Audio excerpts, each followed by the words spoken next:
আমি আসিফ আহমেদ রাত Bangladesh stock investment and portfolio ম্যানেজমেন্টের সিইও। সো আজকে আমি আসলে যেই ব্যাপারটা নিয়ে কথা বলবো এটা আসলে একটু মূল ধারার বিপরীতে যাবে কথাটা।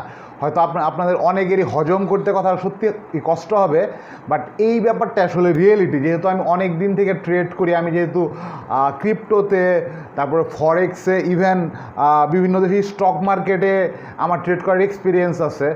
সো আমি আপনাদের যে ব্যাপারটা বলবো একটু মনোযোগ দিয়ে শুনবেন। হয়তোবা অনেকেই এর বিপরীতে কাজ করেন, ইভেন বাংলাদেশের বড় বড় যারা ট্রেডার বা ইনভেস্টর তারাও হয়তোবা এই ব্যাপারটা আপনাদের কাছে যেইভাবে এক্সপ্লেইন করে ব্যাপারটা আসলে সঠিক না। এটা আমি যখন বলবো আপনি তখনই বুঝতে পারবেন, কারণ আপনি তাদের পরামর্শ অনুযায়ী কাজ করে এতদিন আমার মনে হয় না আপনি খুব একটা বেটার করতে পারছেন। সো ব্যাপারটা হইতেছে যে স্টপ লস নিয়ে আমি কথা বলবো। আপনার অধিকাংশ মানুষই বলে যে খুব ছোটোই স্টপ লস রাখতে, বাট ছোটোই স্টপ লস রাখার অনেকগুলো অসুবিধা আছে। স্টপ লস অবশ্যই বড় রাখা উচিত, কারণ আমি যদি আপনাদের আর কি বড় বড় ফান্ড ম্যানেজার বা বড় বড় ইনভেস্টরদের পার্সপেক্টিভ থেকে বলি, তারা আমাদের স্টপ লস টার্গেট করে। আমি কিছু জিনিস নিয়ে খুব ফোকাস দিই। একটা হলো যে মার্কেট সাইকোলজি, দুই স্টপ লস। এই দুইটা ব্যাপার আমার কাছে খুবই ইম্পর্ট্যান্ট। এবং যেহেতু আমরা বেশ বড় বড় কিছু ট্রেডার কমিউনিটির সাথে যুক্ত, সো আমাদের ট্রেডিং কমিউনিটিতে যেহেতু আমরা প্রতিনিয়ত কথা বলি এবং প্রতিনিয়ত আমরা একসাথে কাজ করি, সো আমরা আসলে জানি যে আসলে মার্কেটে কী হইতেছে। জানি বলতে আমরা আসলে অনেকটা বুঝতে পারি যে মার্কেটে কী হইতেছে। সো স্টপ লসের ব্যাপারটা আসলে এভারেজিং, স্টপ লস বা পিরামিডিংয়ের যে কনসেপ্টগুলো, এই কনসেপ্টগুলো নিয়ে আমাদের একটা বিস্তর ভুল ধারণা আছে, এবং এই ভুল ধারণার কারণে আমরা অধিকাংশ সময় আর কি মার্কেটে ট্র্যাপ হয়ে যাই। কারণ আমরা অনেকেই সাপোর্ট, রেজিস্ট্যান্স, ট্রেন্ড লাইন বা বিভিন্ন স্ট্রাকচার, ডব্লিউ প্যাটার্ন, বিভিন্ন প্যাটার্ন সম্পর্কে আমরা জানি, বাট স্টপ লস এমন একটা ব্যাপার, এই সিঙ্গেল ব্যাপারটা আপনি যদি একটু ভুল করেন তাহলে আপনার ট্রেডিংয়ে আপনার প্রফিটেবল হওয়ার সম্ভাবনা অনেক কমে যাবে। এখন আমি যেই ব্যাপারটা বলতে চাইছি যে স্টপ লস বড় রাখতে হবে, তো আপনারা ভাবতেন যে ভাই স্টপ লস বড় রাখলে তো তাহলে লস বড় হয়ে গেল, যেহেতু আমাদের উইনিং পার্সেন্টেজ কম, সো স্টপ লস বড় রাখলে তো আমাদের লস বড় হয়ে গেল না। এখানে পজিশন সাইজিংয়ের একটা ব্যাপার আছে। আপনারা অধিকাংশ ক্ষেত্রে লক্ষ্য করবেন যে আপনি একজ্যাক্ট যেই জায়গা থেকে ট্রেডে এন্ট্রি করছেন সেই জায়গা থেকে কিন্তু ট্রেডটা বাড়ে নাই। ধরেন আপনি 50-এ ট্রেডে এন্ট্রি করছেন, 50 থেকে বা 49 থেকে কি ট্রেডটা উপরের দিকে যাওয়া শুরু করছে, সেটা 55-60 হয়ে গেছে, সেটা কিন্তু হয় নাই। দেখা গেছে 50 থেকে 45-এ আসছে, 40-এ আসছে, তারপরে আবার 45-50, তারপরে হয়তো আবার 60-65 আর উপরের দিকে গেছে। সো আপনার অ্যাভারেজিং করার সিস্টেম আছে।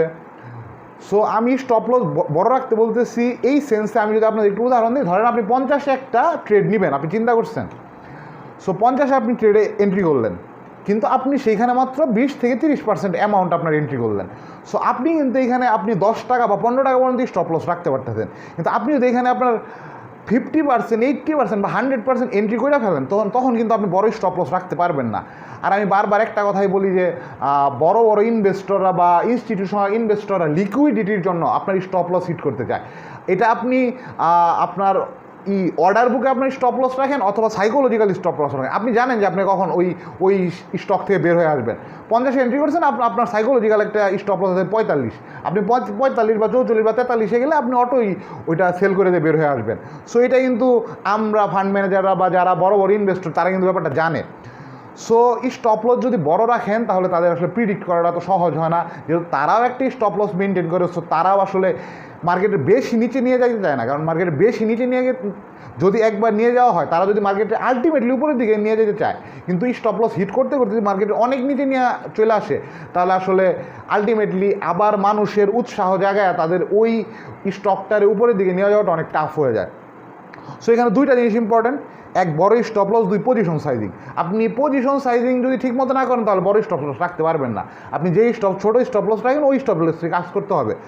আর যদি আপনি পজিশন সাইজিং ভালোভাবে করেন, যে 50-এ যখন এন্ট্রি নেবেন চিন্তা করছেন, যখন 20-30% এন্ট্রি নেন, তারপরে যদি আপনি স্টপ লসটা বড় রাখেন, ধরেন 45-এ আইসা যদি আবার 47-এ যায়, তখন যদি আপনার আরও কিছু অ্যামাউন্ট এন্ট্রি করেন, বা 40-এ আইসা যদি আবার 45-এ ক্রস করে, তখন যদি আরেকটু অ্যামাউন্ট এন্ট্রি করেন। আর স্টপ লস যদি রিটেইল করেন, স্টপ লস রিটেইল করা হইতেছে যে ধরেন আপনি প্রথমে 50-এ যখন 30% ইনভেস্ট করছেন, তখন আপনি 35 স্টপ লস রাখছেন, বাট এটা যখন 40 আইসা আবার 45 ক্রস করে উপরের দিকে যাইতেছে, তখন আপনি আরও 30% এন্ট্রি করছেন, তখন আপনি স্টপ লসটা 40-এ নিয়ে যেতে পারেন।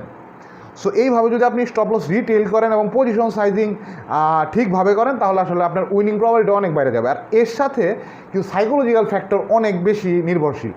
আমাদের এইখানে একটা কথা বলে যে কোয়ান্টিটির চেয়ে কোয়ালিটি অনেক বেশি ইম্পর্টেন্ট। হ্যাঁ, এটা অবশ্যই সত্যি যে আমাদের উইনিং পার্সেন্টেজ যদি 20 বা 30%ও থাকে, কিন্তু আমরা যদি একটা উইনিংয়েই ধরেন যে 100% রিকভার করতে পারি বা 50% আমরা প্রফিট করতে পারি, তাহলে উইনিং পার্সেন্টেজ কম হওয়া সত্ত্বেও আমরা আলটিমেটলি প্রফিটেবল থাকতে পারবো। বাট এখানে সাইকোলজিক্যাল একটা ফ্যাক্টর আছে যে আপনি যখন দেখবেন যে টানা 2-3টা ট্রেড লস করতেছেন, তখন কিন্তু আপনার মধ্যে একটা ফোমো কাজ করা শুরু করবে, আপনার সাইকোলজি ইমব্যালেন্স হওয়া শুরু করবে। কারণ আসলে আমাদের ইগো কখনো লস আমরা নিতে চাই না বা আমরা কোনো কিছুতে আমরা হারতে চাই না।